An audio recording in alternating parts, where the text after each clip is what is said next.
painting, fixing it up, fixing up the yard. We thought, great, these are going to be great neighbors.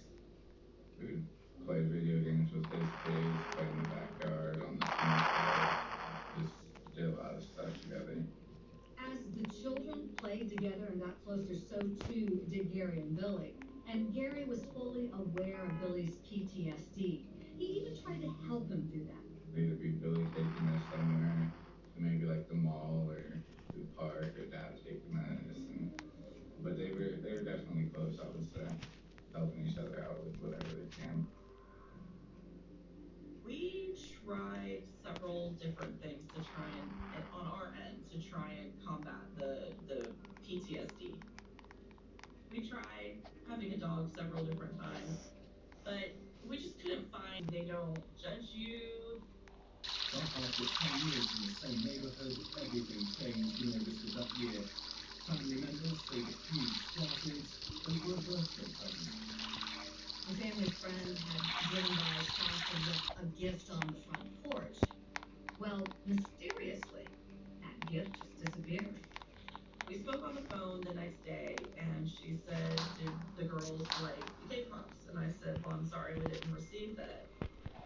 The Woodwards would come to find out through other children in the neighborhood that it was Gary's daughter, Destiny, who stole that gift on the front porch. Destiny took that present to a friend's house down the road and shared it with some other kids. Other kids saw it. Mr. Woodward apparently confronted Mr. Pembry, accused their daughter of stealing these packages. Gary is so incensed by this that he decides to retaliate. He calls authorities and reports that Billy Woodward is keeping a chicken coop in his backyard. Apparently, Mr. Woodward was not maintaining these chickens within the ordinance. So the next thing happened, chickens had to be removed anyway. One thing leads to another. He loved them. They were therapeutic. It was something that helped him calm himself, get through tough time periods. You know, he's a proud guy. The Blakes and the Peachaws both took Gary's side in the dispute, and the bad blood continued to grow. They would stand out in their yard, which is, you know, close to our yard, of course, and just yell at us obscenities and making fun, just irritating harassment. But given Billy's son, he had out in front of his house mounted a camera which recorded both audio and video. And he had directed it so that you could see what happened or somebody else. The police said, look, just stay away from each other, keep away from each other. Effectively, just keep out of each other's way. The hostilities did not end. In fact, it got worse. So bad that both sides decided to go to court and ask for protective orders. The judge used his discretion and said, nope, go home, figure it out. He denied the injunction. The judge said, you all just need to play nice. But that wouldn't happen. Just 5 days after that hearing, Billy made good on his threats.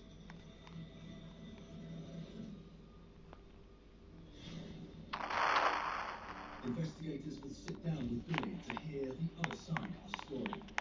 This was a man who had just been pushed too far to his right. It becomes a point where you're almost a Chris Norman in the home.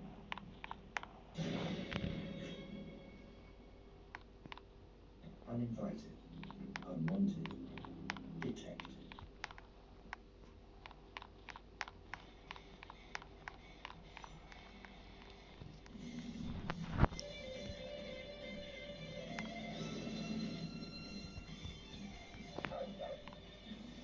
Bingo like a boss. Enjoy a whopping 50 pounds of free bingo when you spend 10 pounds at Dollar Bingo. When a casino doesn't put your head in the spin, you're on. Where your go-to tables are easy to get to. You're on. Want to play live roulette and blackjack?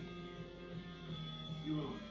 And big jackpot slots like Wheel of Wishes where you can win over £2 million with just just one spin, you're on. Plus a £40 welcome bonus when you deposit £10. Unibet, you're on.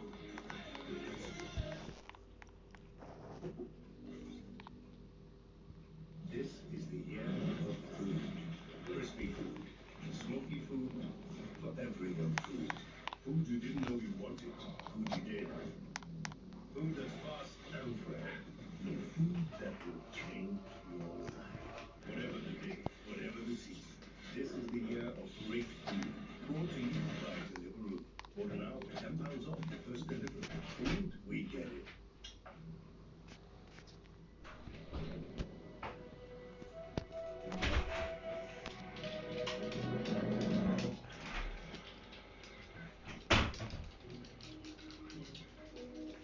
New Land Rover Discovery with intelligent seat boys. A little house here with 85 million community growth.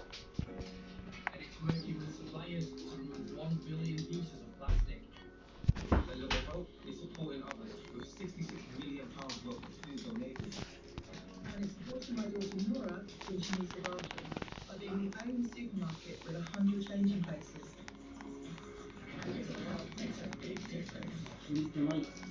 Where you get really, really good. The Great British Roast. Where the fun continues and everything stops. A long day today. And the perfect roast No, is the heavy best gravy will do. Made with real meat juices and an authentic rich roasted flavour. Bistro. Fancy playing Labyrinth five aside. Pick your combination. Select your plays. Choose your stats. Build your team. Place your bets. Be the boss. Play five aside at labyrinths.com. Get this new way to bet. If you experience bladder leaks, you shouldn't have to sacrifice discretion for protection. Try new Always Discreet Boutique from the #1 brand in feminine hygiene. Always Discreet Boutique features breathable material that looks and feels like underwear. They provide continuous leak protection thanks to a super absorbent core that locks in liquid, while the curve hugging design delivers a close to body fit. For discreet leak protection you can trust. Try new Always Discreet Boutique. Brand power, helping you buy better.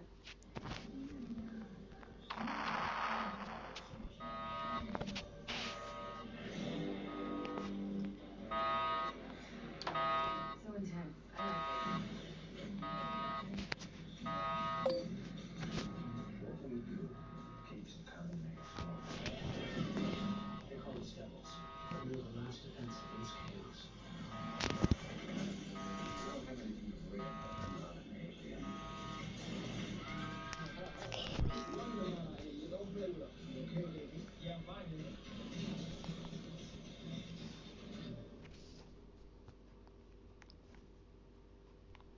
That's love. That's protection.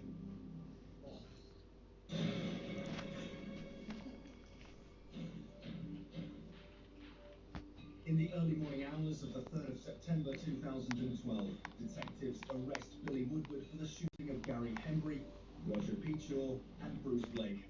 He is surprisingly calm. After it was over, William Woodward went back to his front lawn and sat down and waited for the cops to arrive.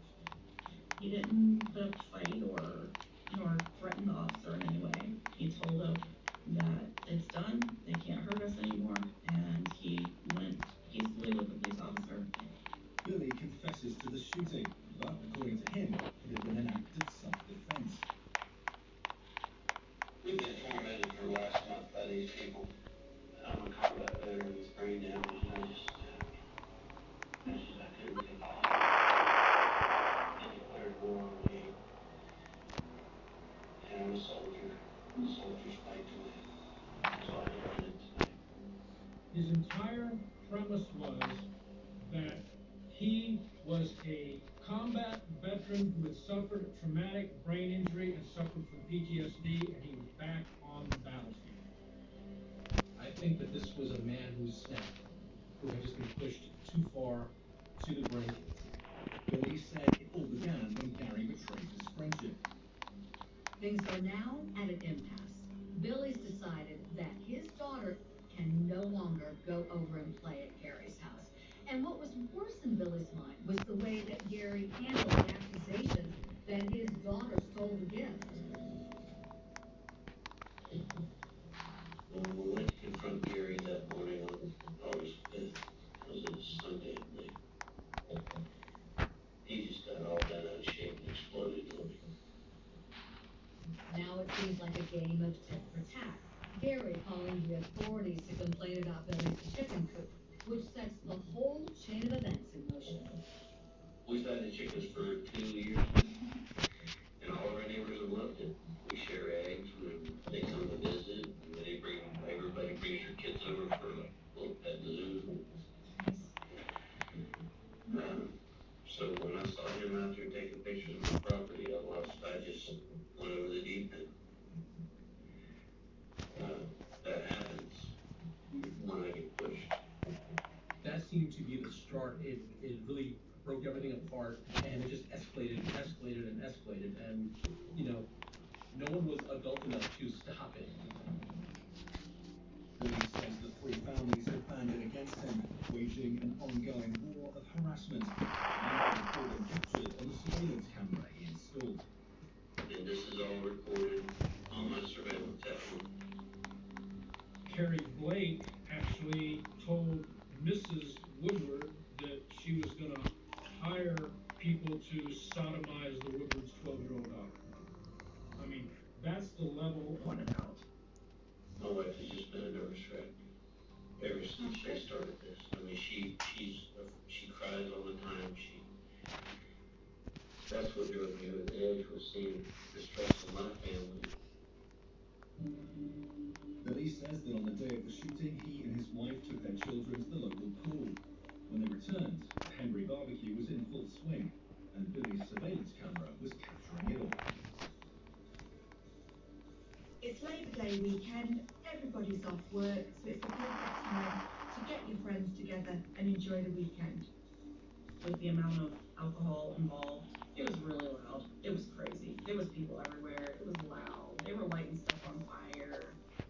Over the course of the hours from 9 to midnight, they periodically go to the street, South Carolina, Mr. Woodward. They were very... Just sit there and listen to them when they were shouting. For minutes, I waited for the lights to go out. When you let down an enemy, then, finally, he made his move. When I got to the corner of the house is when I charged. I know as a soldier that when you engage your enemy, you have to have the element of surprise. You can see on the surveillance tape, a figure emerges from the darkness. It's Billy with a Beretta. I shot Roger in the torso. He slumped to the ground. I heard Bruce Blake say something. I followed him to his garage. He tried to go inside the door. I put rounds into his torso until he slumped to the ground. Gary Embry come out of his garage and said, "What the hell's going on out here?" I put one dead center in his chest. He slumped to the ground. Did Billy Woodward murder anyone? The question is, can he be held responsible for his actions? While investigators are working out how to proceed, they receive more bad news. Roger Peachmore is dead. In the rehabilitation centre a few weeks after the shooting. Now, instead of one murder, Billy is indicted for two. 2 counts of first-degree murder and 1 count of attempted first-degree murder. Prosecutors have surveillance tape. They even have a confession. But the question is, will Billy be able to stand trial given his mental state at the time of the shooting? We had him examined, and he was mentally fit to stand trial. Florida has a pretty low threshold if you can understand what's going on and you can talk clearly to your lawyer and hear and understand what you're hearing and seeing in the courtroom, then you're good to go. However, Billy pleads not guilty to all charges. I extended plea offers to him. The attorney came back with me and said, he doesn't want to plead off, and I said, well, is there anything he's willing to plead to? And the attorney said, the only thing he's willing to do is have you drop the charge and give me your gun back. And I said, that's, of course, ridiculous. Billy did nothing wrong. And interestingly, a lot of people in the neighborhood took his side. We talked to all the neighbors involved. They were more than happy to come talk to us because they had stories to tell about what had happened to Billy at the hands of these folks. What all have you personally seen? I have witnessed harassment on Billy and all of his family. I've heard threats of things they're going to do to his family, and us ourselves have been threatened by those two houses. The question was, would it be enough to exonerate him? It's easy to dismiss somebody who says that they're justified in killing somebody when they've got mental ill health issues. But yet, the story he was... Changing up. Put drawers in the front. It's 2 words. I'm in. What if people with type 1 diabetes had the power to manage their condition without pricking their finger? To always know their glucose levels and where they're heading with just a glance at their phone. The ability to help manage their condition, to customize alerts and alarms, to help keep them in range. All this knowledge powered by a small wearable glucose sensor, the Dexcom G6 Continuous Glucose Monitoring System. Visit Dexcom.com today. Don't wear it. Sell it unvented. I'm Lisa. I'm a sustainable fashion blogger and visual artist. I use Vinted to declutter my wardrobe to give second life to the clothes I don't wear anymore. Just snap, upload your items, and set a price. And you can find thousands of pre-loved fashion deals on the app too. Why don't you try it and get the free Vinted app today? You know them lines that go down? All that. You know the Afraid not. can you get Whoops. mold out of About that? heating or hot water? We can solve that and help you avoid any nasty repairs needed. Problem solved. British Gas. Here to solve. 50 free spins on top microwave slots when you join Foxy Games. Have you played Foxy Games yet?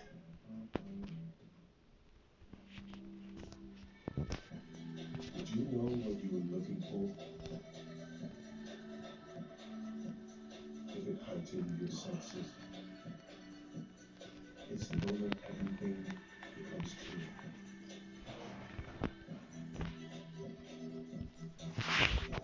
The moment you just connect.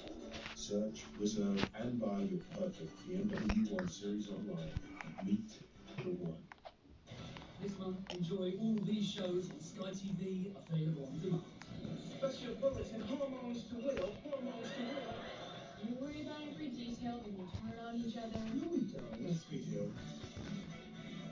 I've been expecting it for so long. I'm gonna need you to start being with me. Dark times are coming. It's time to shine. Billy Woodward has been charged with murdering his 2 neighbours, Gary Hembry and Roger Peachaw. But even though he's confessed to the shooting, there's a chance the case might not go to trial. Florida has something called the Stand Your Ground law. And essentially that means if your life is in danger or you feel your life is in danger, you have the right to kill someone in self-defense. The pretrial motion in the Stand Your Ground is a request to have someone granted immunity from prosecution. To hear things that you wouldn't necessarily hear.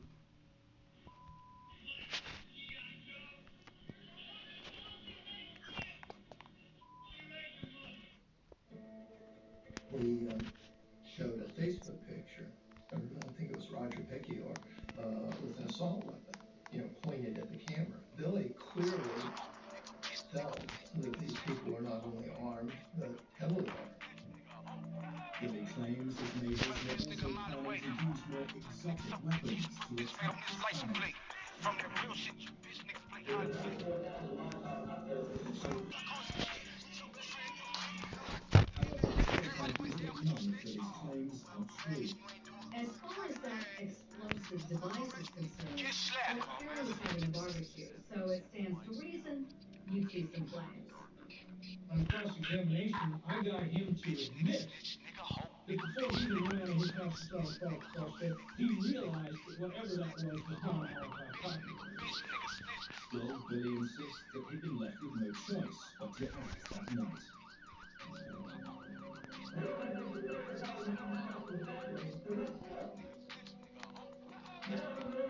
Smell a bitch nigga a mile away. License plate. Shit, you After a week-long hearing, the judge announces his decision. He denies Billy's claim of immunity and declares that his actions are not in line with stand your ground or exercising self-defense. At this point, all that the stand your ground hearing did was just give the prosecution more time to collect their thoughts. Billy argued defense team so hoped that a jury would be far more sympathetic when the trial began in 2018.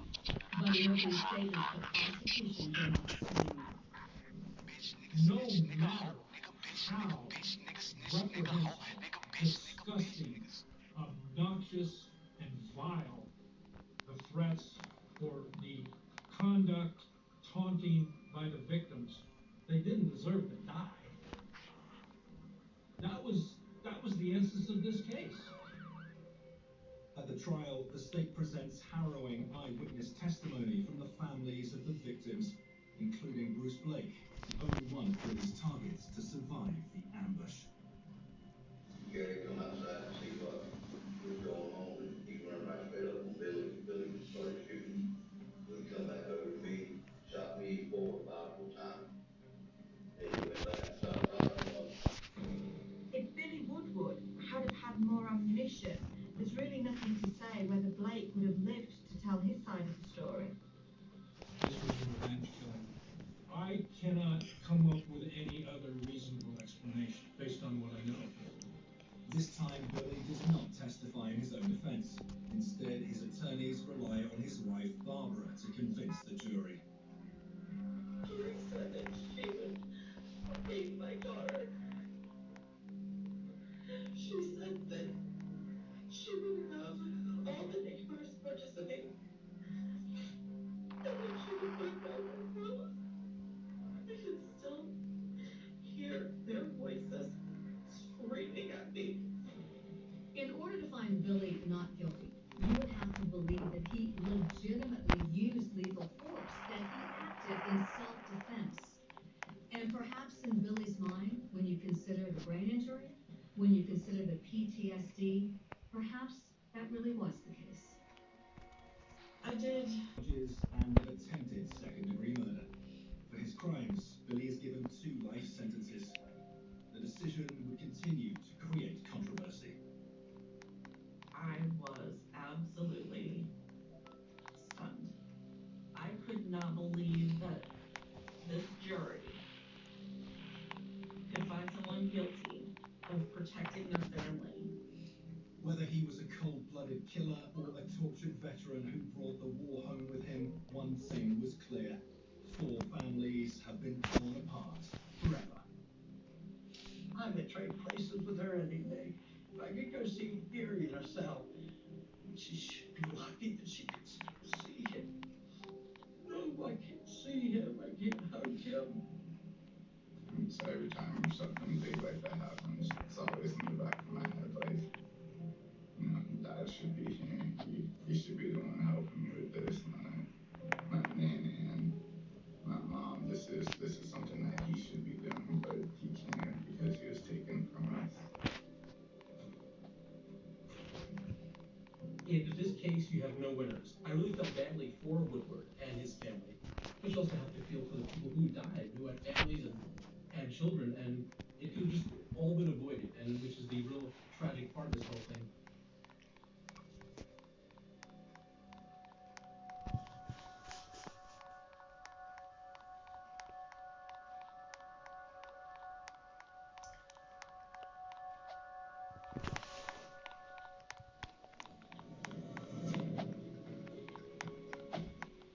After a man bails his love interest out of debt, why does he pay the ultimate price with his life? New Made for Murder, Monday at 9 on Sky Crime.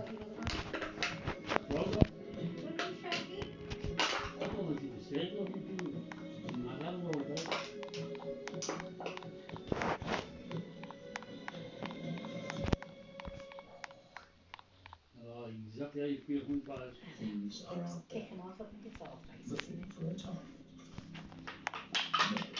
No, not this one. Catch them in the act on Sky Crime. Here we got some other. Sponsored by Simply Safe and Security. No, no, no. Sassy. Little, if it's in off store, it's always little off price. And that means you could pay less for more meals, fuller fridges, and quality so great it'll get your kitchen through. Not every supermarket can pull off these moves. Now that's bigger quality and always little on price.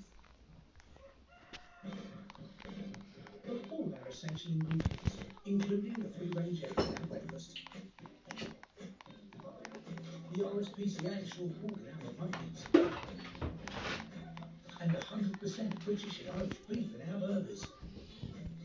Our most essential ingredient is Helen Seeds, and over 23,000 British and Irish farmers we're proud to support and invest in each year. He was on the threshold of death. The mysterious illness will lift the veil on a black widow who spent decades covering their deadly poison with good old-fashioned Southern sweet.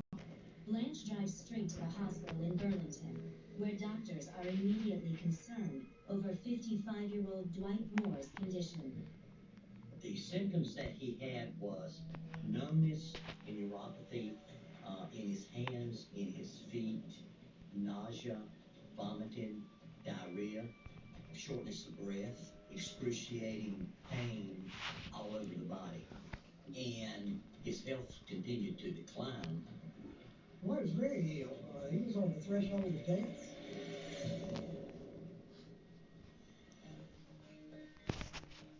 Born in 1934, Dwight Moore never thought twice about what he wanted to do with his life. Dwight Moore was a beloved minister, and he took it very seriously. Put a lot of thought into his preaching and into the message.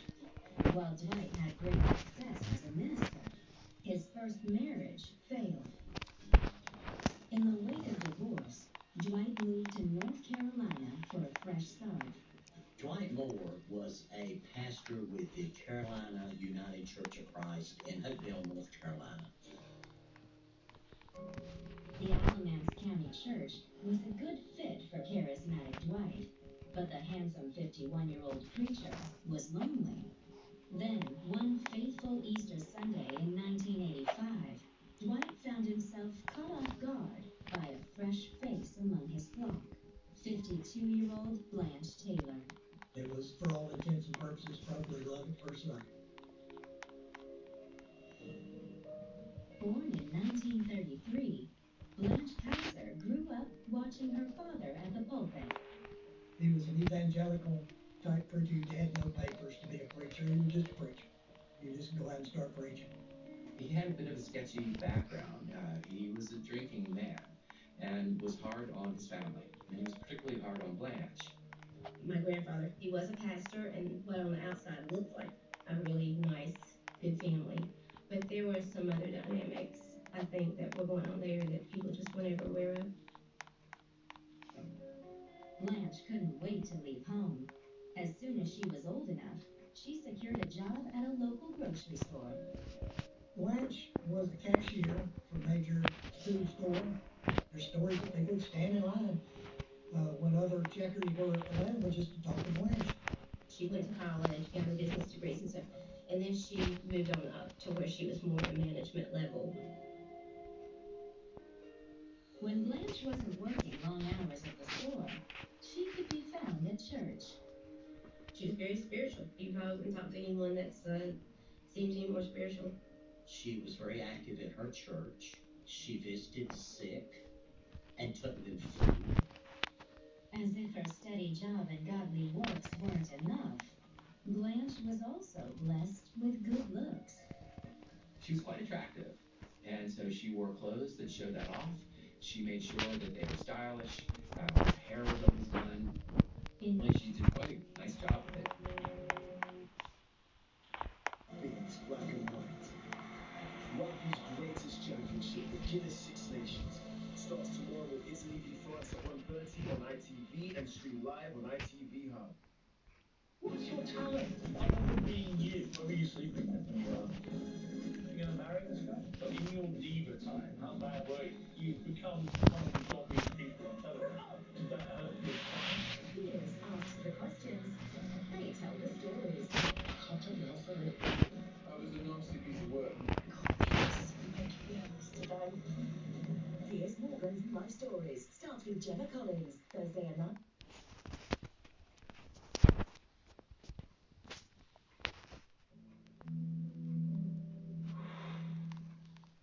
The Free This Morning app is the perfect way to get closer to the show. Get involved with the best bits.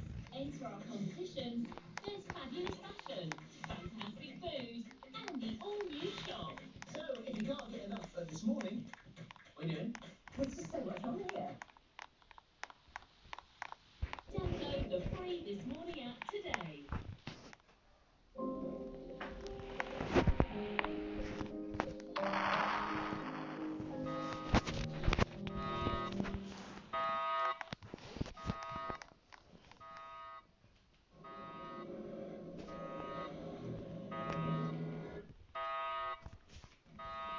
The government has invited submissions from dozens of hotel groups to secure thousands of rooms needed for its quarantine plans.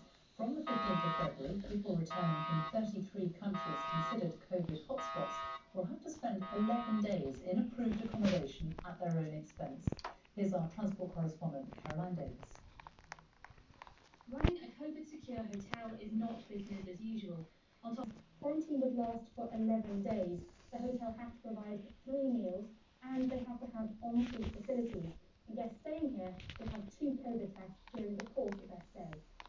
but some of the guidance has been questioned.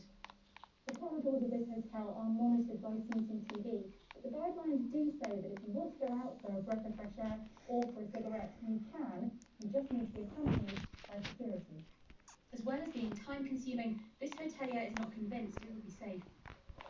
Their stay cost nearly £1,900. The UK estimate is just over £1,000, but some hotels are already warning it could cost more. Further proposals are expected soon. A Number 10 spokesperson said no formal contract there for their 3-week hotel quarantine stay, and they're tested before they're bussed to their hotel.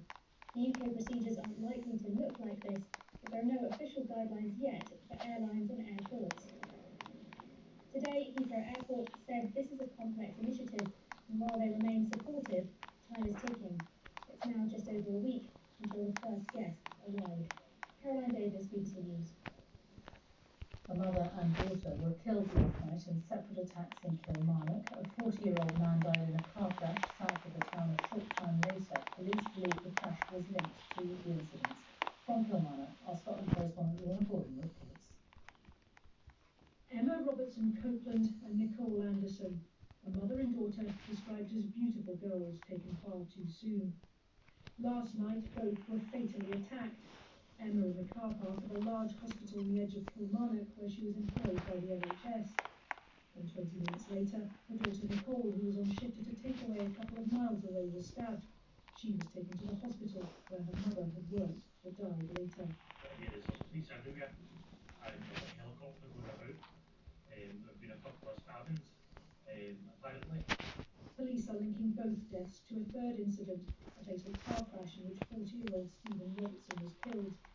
The investigation into what exactly happened here and why continues, but local people have been left in shock. They have stayed here about 30 odd years now, and they've never seen anything like it. I feel a bit cross with the family. Devastating. For 3 hours last night, this hospital complex was locked down. Police remain here today. They say their inquiries indicate that all 3 incidents were linked, and they're not looking for anyone else in connection with the deaths.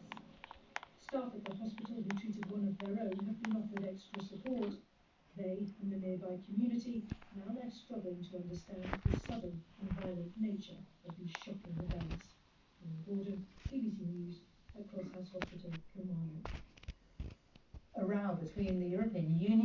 Russia over the treatment of the prominent opposition leader Alexei Navalny has escalated.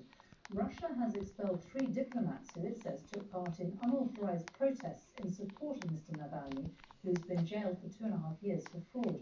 He was back in court today on a separate charge. From Moscow, Steve Rosenberg reports. It's becoming a familiar sight. President Putin's nemesis on trial. Alexei Navalny had already been sentenced to 2.5 years in prison this week for a parole violation. Slander is the charge now. He insists it's political persecution. Our appeal for his release. Across town, the EU's foreign policy chief was calling for Mr. Navalny's release. It didn't go down well. First, Russia's foreign minister called the EU an unreliable partner and accused courts in the West of political verdicts. Then his ministry expelled 3 EU diplomats claiming they'd attended rallies in support of Mr. Navalny. The EU condemned the move. Moscow expected international outrage over the jailing of Alexei Navalny. There's talk in the West of possible measures that would target Vladimir Putin's inner circle. The Kremlin, though, has long taken the view that sticks and stones may break its bones, but sanctions will never hurt him. Meanwhile, Mr. Navalny's supporters have decided to pause their protests until the spring. In the last 2 weeks, across Russia, thousands of protesters have been detained. With police cells full in Moscow, hundreds have been locked up in this deportation center. Like Dmitry and Sergei, who we managed to contact. Sergei, on the left, is a journalist. He wasn't at the protests, but he retweeted a post about them and was jailed for 25 days. The authorities see journalists as part of the protest movement now, Sergei says. We're coming under pressure.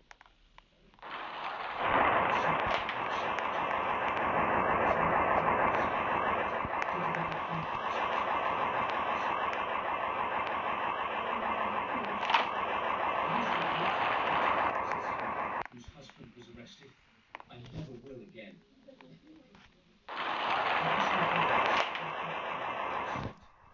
What they can't do is force people to stay loyal to the Kremlin.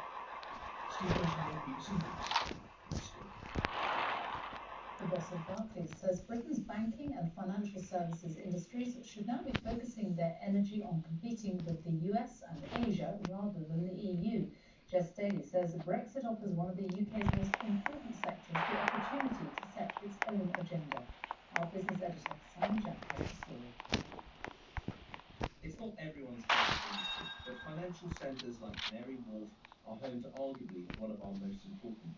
This industry employs over 1 million people across the UK. It's nearly 100 times more economically significant than fishing and pays a whopping 11% of all taxes paid, and yet was almost totally ignored in the Brexit deal. Financial services, one of the UK's most profitable, innovative industries, and yet on January the 1st, this sector was essentially handed a no-deal Brexit, and yet in the corridors of the financial palaces, you do not hear the same alarm that would have caused in other industries. Why? It's about size, power, and the fact that the EU is not really the competition. Jess Daly, Wall Street veteran, now post-Brexit focus should be global, not European. Brexit gives the UK the opportunity to define its own agenda. And in defining that agenda around financial services, I think what London needs to be focused on is not Frankfurt or not Paris. It needs to be focused on New York and Singapore. I think that's how you want to drive the financial industry in the UK. It's worth remembering that 2/3 of finance jobs are outside London, and this hasn't been painless. Across the industry, £1 trillion and an estimated 10,000 jobs have left. There has been some rebalancing, some movement of business, and we regret that. We don't want to see things happen. But we are where we are. There's plenty more that happens here. Let's focus on the strengths that we have. Let's build for the future. The UK continues continues to attract the finance companies of that future, but setting up here is not the no-brainer it used to be. Brexit has made some look elsewhere. Dublin and Amsterdam are two places that we know were benefactors of that specifically. Lots actually came to London to start a business because it's a really great jumping off point to expand into Europe. And that close relationship is... Banks, accountants, insurers, law firms, all clustered together. It's one of the UK's big draws. But does that even pressure anymore? I think people want to get back to offices. When the government starts to open up stores and restaurants, etc., you'll see this building packed pretty quickly, I think. In our own minds, what we're currently thinking is early summer. The UK government thought that financial services could look after itself. On this evidence, maybe they were right. The Chancellor will certainly hope so. Simon Jack. Almost 1.5 million small businesses that borrowed money through the government's bounce back scheme to help them survive the pandemic will be allowed to repay sums over a much longer period of time. The bounce back scheme was introduced in May last year to get loans of up to £50,000 to struggling businesses guaranteed by the government. The news comes as investigators start work to try to track down criminal gangs who are thought to have targeted the bounce back scheme and managed to steal billions of pounds. Angus Crawford reports on the teams tasked with getting some of the money back. Today's operation is to do with the bounce back loan fraud. And before war. Fraudulently obtained a £50,000 loan by claiming that he's a landscape gardener. A small team of specialists. These officers are investigating a new kind of fraud. People suspected of illegally claiming tens of thousands of pounds from the government's bounce back loan scheme. They're from the National Investigation Service, which probes financial crime, now rooting out fraud in the government's COVID support scheme. The scale of the problem is extremely large at the moment. We're operating across the country. We have numerous operations planned. And my message to those that are committing this crime is that we will be investigating you. This is money that is meant for legitimate businesses, and that's they're to expect a visit from us and our policing partners. So those people should be named. Yes, they should be. The scale of the fraud could cost the taxpayer billions, and it hasn't stopped. Look at this. They told us it was easy and lucrative. To get the maximum 50,000 loan, you'd have to put, I think it's about 250,000 turnover. You just put that down. They don't ask you for any proof or anything like that. One said he'd sold hundreds of companies. Probably sold about 700 companies. And do you think everyone you sold a company to recently has got a bounce back or tried to? Yeah, they won't get one, yeah. The bounce back loan scheme is designed to support local small... It's perfectly legal to sell a company online, but the Treasury says it's not in the spirit of the scheme, meant to help firms hit by COVID. And giving advice on getting a fraudulent loan could be a crime. You can apply for a loan. Anything up to 29, 30 billion of these bounce back loans, these quick loans to businesses, could be fraud or lost due to error and things. So it's potentially one of the biggest frauds in history. Stepping up the pressure on COVID fraudsters. Here, an arrest by the National Crime Agency. But with thousands of fraudulent claims to investigate and billions of pounds at stake, these teams will be busy for years to come. Angus Crawford, BBC News. Tributes have been paid to the actor Christopher Plummer, who has died aged 91. Born in Canada, he was best known for his role as Captain Von Trapp. England cricket captain Joe Root marked his 100th test with 100 of his own as England made an impressive start to the first test against India.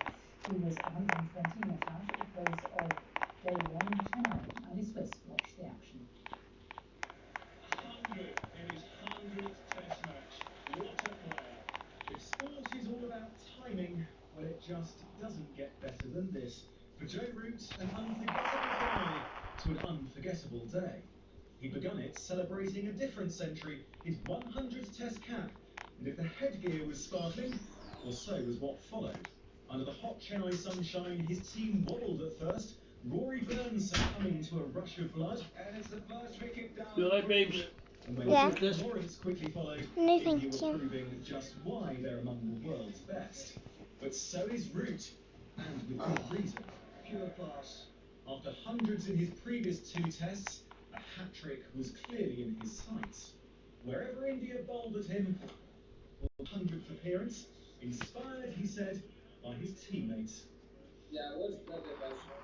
Last night, the guys actually put a little surprise together for me and put some videos from some past players, some friends and family. To start the series in the way that we have it couldn't have gone any better. Indeed, nothing could stop him, not even a late bout of cramp, to which India sportingly lent a helping hand. They did get some reward before the close, trapping the doughty Dom Sidley for 87. But it was England's day, and above all, it was his. Andy Swiss, BBC News.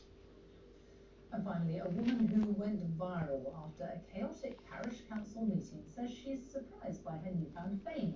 Jackie Weaver was hosting the meeting in Cheshire on Zoom when things got a little out of hand. It was our correspondent Judith Morris. Your hair. Do something about hair loss. Clinically proven. Discreetly delivered. Order today at newland.com.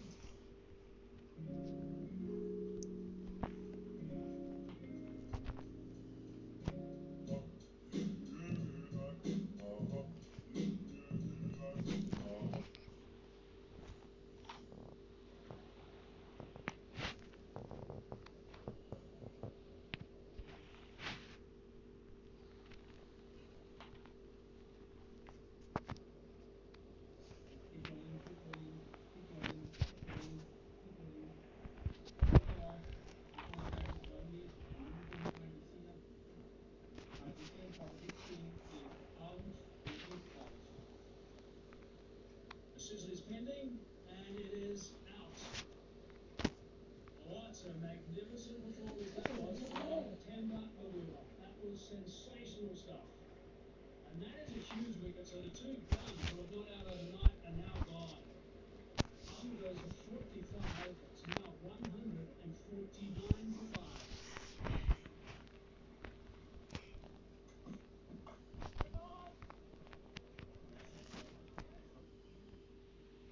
New Zealand for the big spin is out. The wicket off.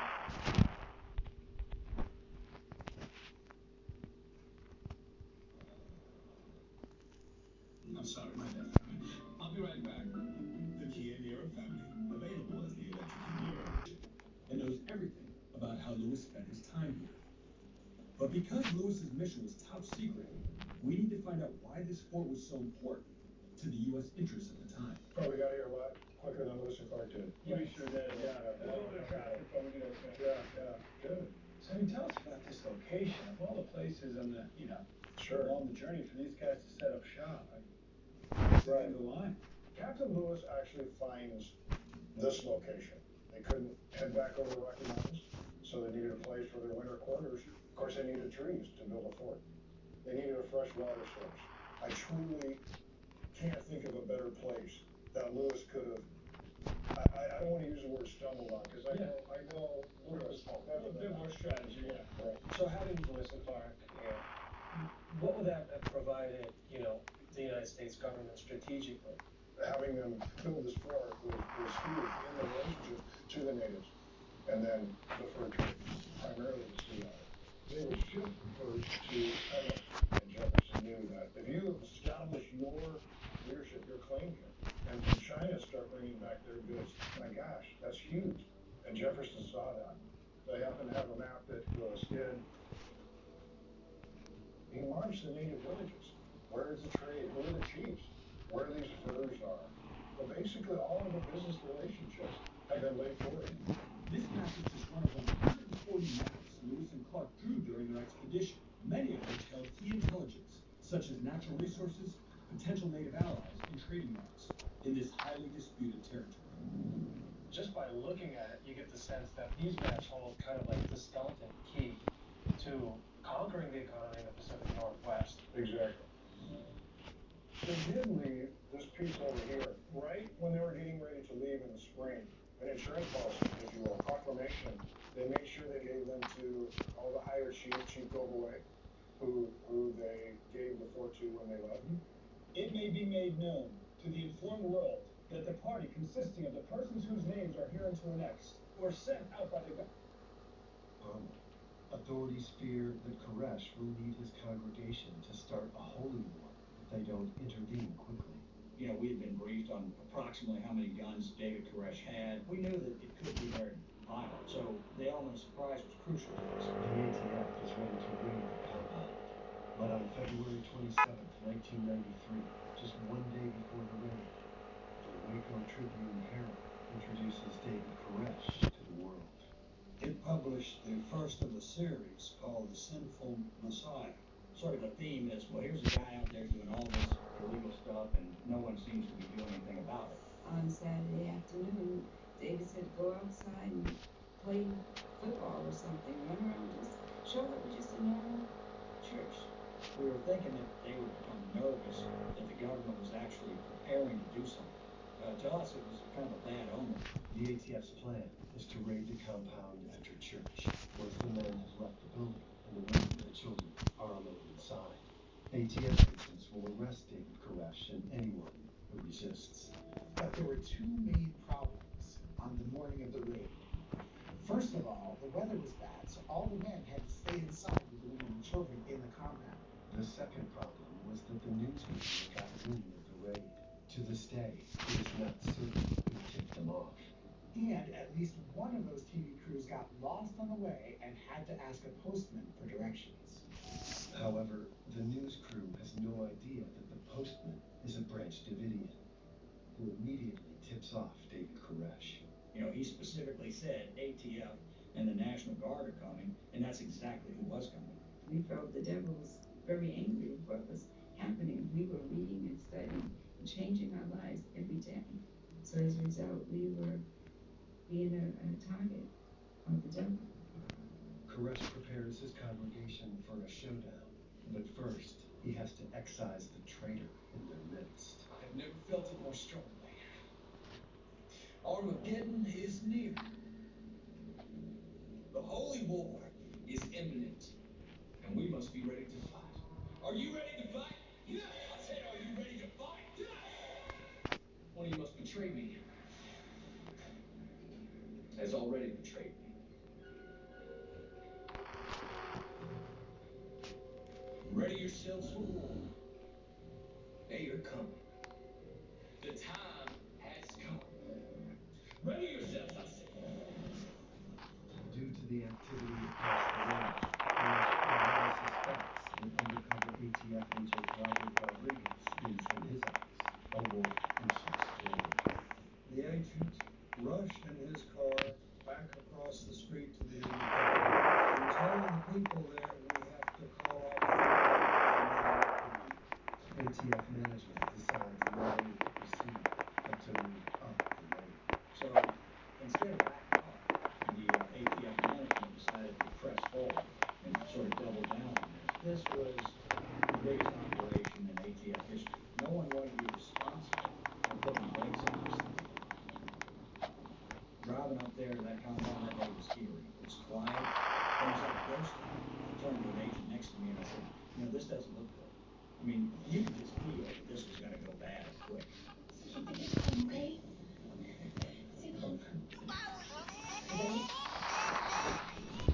Key to a dynamic raid is to get in fast before they have a chance to defend themselves. So the element of surprise in this operation was the key, and we lost that, and we knew we lost that.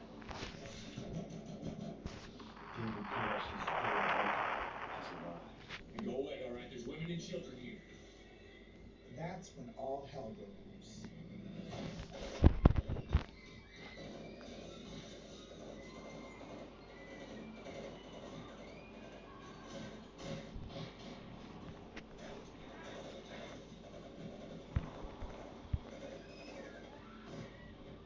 We don't know if the first shots were fired from helicopters in the air by ATF agents, or if the first shots were fired from inside Mount Carmel at the ATF agents. All of these facts are disputed. Anytime shooting through the go on every week, showed the people inside, knew that David had been wounded, that might have galvanized them more into participating. My first thought was I put my two children, a 6-year-old and 4-year-old, on the floor. And then as I looked over, I wanted to get my son, my handicapped child. I crawled on my hands and knees. My little 6-year-old said, "Why the bad man here?" My initial assignment was to go around the back and secure the rear of the compound. I didn't make it that far. Agent in front of me was shot. There were a couple of Branch Davidians with rifles shooting at us on the left side of the compound. I was able to take cover behind the bulldozer and return fire. People on both sides of the conflict attempt to end the gunfight, but each ceasefire is met with renewed violence. Hello, yeah, this is Kid Range. I have people. Yeah, the 75-year Roundhouse building is a big matter in Mount Carmel. In Mount Carmel? Yeah, families, children, women, and youth. Oh, yeah. Once we were there and pinned down, we were wondering how we're going to get out. And one of the agents near me said, "Well, I hope the local police are coming." And I looked at him and I said, "There's no one coming. I mean, we're it." After a 2.5-hour gunfight between the Branch Davidians and the ATF, 10 people are dead and 32 injured. We had 2 agents dead on the roof. We had 2 other agents dead around the front of the compound, and just a dozen or so wounded who some could walk, some couldn't walk. The ATF had not drawn up a backup plan. They used a couple of civilian pickups. They carried each other. The footage of that retreat will break your heart. I was helping to carry a dead agent, and we were trying to put him in the back of the ambulance, but the ambulance was packed with wounded agents. So we ended up having to take a dead ATF agent and put him in the front seat right next to the driver. Inside the compound, Koresh is severely wounded, but refuses treatment. My feeling was that this is not over. They're going to come back tonight or sometime to get vengeance. That night, it began moving tanks and armored vehicles into the area, set up sniper positions, keeping the Davidians in the crosshairs. The ATF and Branch Davidians are now in a stalemate.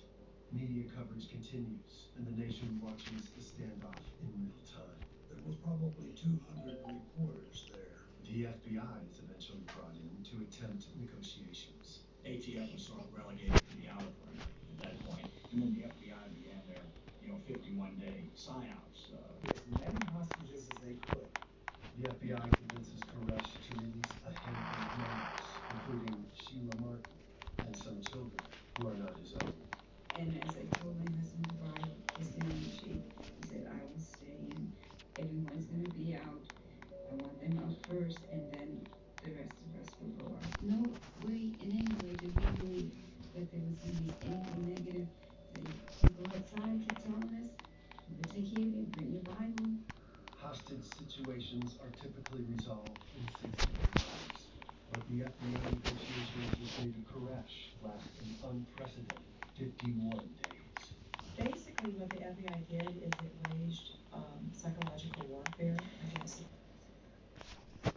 There's a glass and a half in everyone. For your Valentine, your darling little pickle, for them from you with Moonpig.com. Download the app now. Did you know that up to 70% of Stays right for 24 hours. Hello, lovely people. Now, let's talk about hair. I colour my hair because it makes me feel super fresh, and I've been using the Tresemme Colour Revitalize. Oh! It makes my hair look vibrant. This is the real deal, people. Professional quality without the price. Tresemme, professional quality for your salon at home. Trying to say we make them feel like this. Or this. Because at Lidl, if it's in our store, it's always Lidl on price. And that means you could pay less for more. More meals, fuller fridges, and quality store brie that'll get your peaches twerking. Not every supermarket can pull off these moves. Now that's big on quality and always Lidl on price. At Purina, we believe when you both get what you want, your bond becomes stronger. That's why we develop Acres. Because we know your dog wants something delicious, and you want something nutritious. Rich and tasty beef with more whole grains and wholesome veggies. Dogs see the tastiness, you see the goodness. Bakers by Purina. Let's make your bond stronger. Like ooks. You're not getting this back. No, I can. What happens when a law lover's trying to law